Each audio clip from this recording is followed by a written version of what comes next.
Bon alors, on a vu ensemble quelques petites commandes de base pour se déplacer dans des répertoires, des sous-répertoires, créer un répertoire, l'effacer.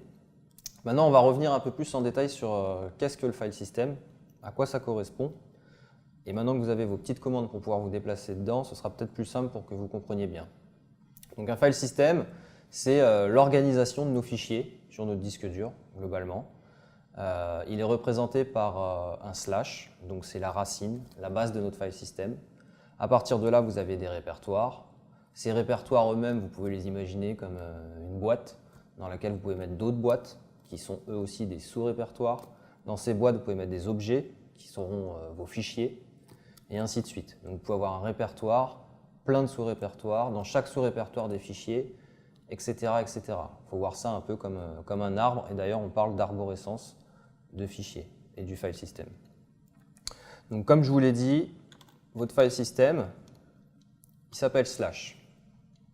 Donc si vous faites cd slash, vous êtes à la base de votre file system. Il faut bien comprendre que dans le file system, il y a la partie système, où l'utilisateur n'a pas forcément les droits et où il peut ou ne pas pouvoir y accéder. Et ensuite, il y a votre home directory qui va vous suivre partout, peu importe le PC sur lequel vous êtes, le Mac en l'occurrence, qui lui contiendra vos fichiers à vous.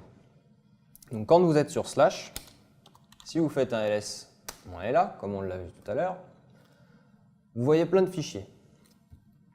Donc, comme je vous l'ai dit, complètement à gauche, c'est les droits. Le D, c'est pour directory, c'est un répertoire. Le trait, c'est que c'est un fichier, pas de répertoire. Donc, répertoire, fichier, et la partie des droits. On va y arriver. Voilà, les droits. L'utilisateur à qui appartient le répertoire en l'occurrence, le groupe à qui il appartient, sa taille, date de dernière modification ou de création et son nom. Point point, comme je vous l'ai déjà dit, répertoire au-dessus. Alors vous allez me dire, on est dans slash. Si je fais point point, si vous faites point point, vous restez dans slash parce qu'il n'y a rien avant.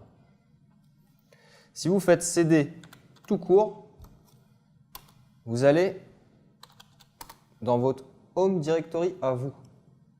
Rappelez-vous, pwd, vous savez où vous êtes. Vous remarquerez aussi que votre home directory est représenté par ce qu'on appelle un tilde, une petite vague. Donc quand vous voyez ça, la vague toute seule, le tilde, c'est votre répertoire à vous.